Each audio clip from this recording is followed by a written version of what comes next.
Have you ever wondered what makes some people thrive in solitude while others struggle? You know, in a world that's increasingly connected, where social media dominates our lives, and FOMO is a real thing, it's easy to believe that being alone is a bad thing. That if you're not surrounded by people, you must be missing out, or worse, that there's something wrong with you. But the truth is, solitude has been a catalyst for some of the most creative, innovative, and successful people throughout history. From artists like Van Gogh and Picasso, to writers like Hemingway and Austen, to thinkers like Einstein and Newton, many of the greatest minds have found solace and inspiration in solitude. And yet, despite these examples, we still tend to view solitude as something negative, something to be pitied or feared. But what if I told you that solitude can be a superpower? That it can be a key to unlocking your full potential, to finding your true self, and to living a more authentic, meaningful life? That's what we're going to explore in this video, and I'm excited to dive in. Misconceptions about solitude abound, and one of the biggest is that people who prefer solitude are lonely or antisocial. But the reality is, people who thrive in solitude often have rich, vibrant lives, filled with meaning and purpose. They're not lonely because they're alone because they've chosen to be, and they've found ways to make that choice work for them. In fact, many people who prefer solitude are highly sensitive, empathetic, and even introverted. They're not antisocial, they're just more selective about the company they keep and the energy they expend. They've learned to appreciate the beauty of silence, the freedom of independence, and the joy of self-discovery. But another misconception is that solitude is only for the few, the gifted, or the lucky.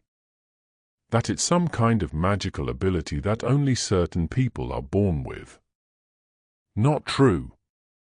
Solitude is a skill that can be developed, cultivated, and mastered, just like any other.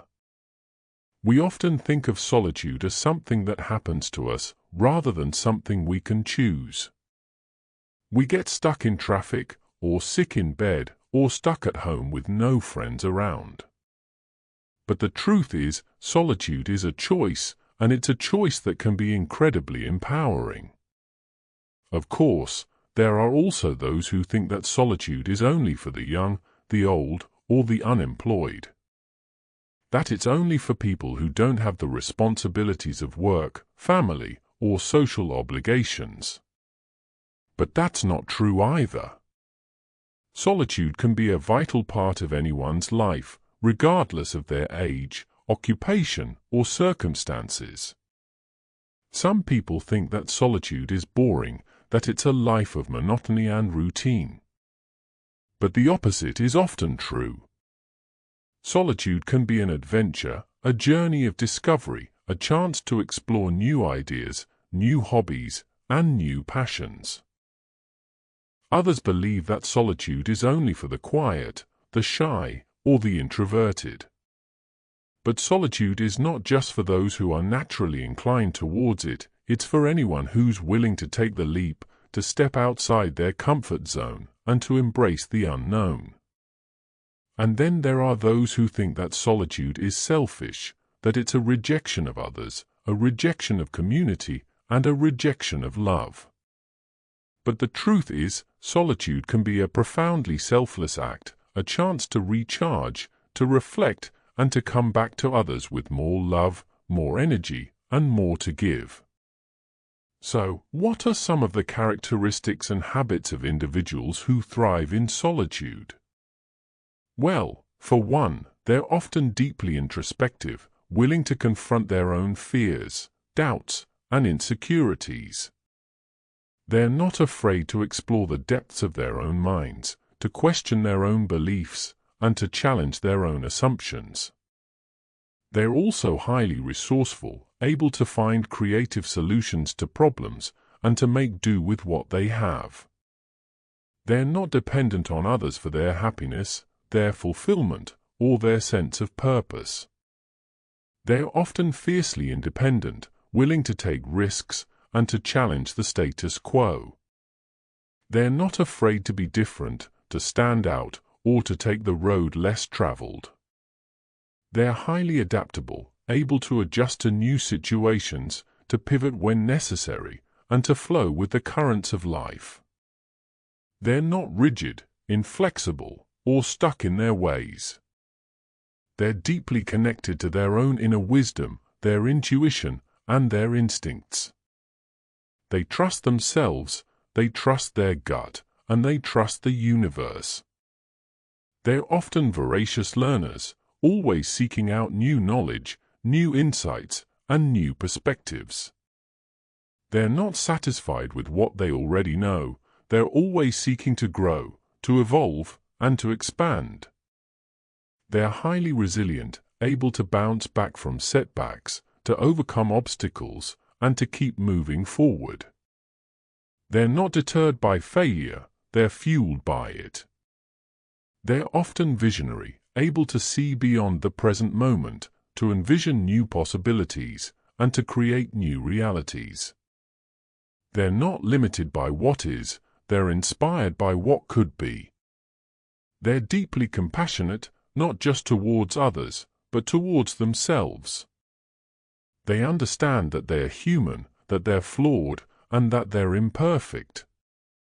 They're gentle with themselves, kind to themselves, and loving towards themselves.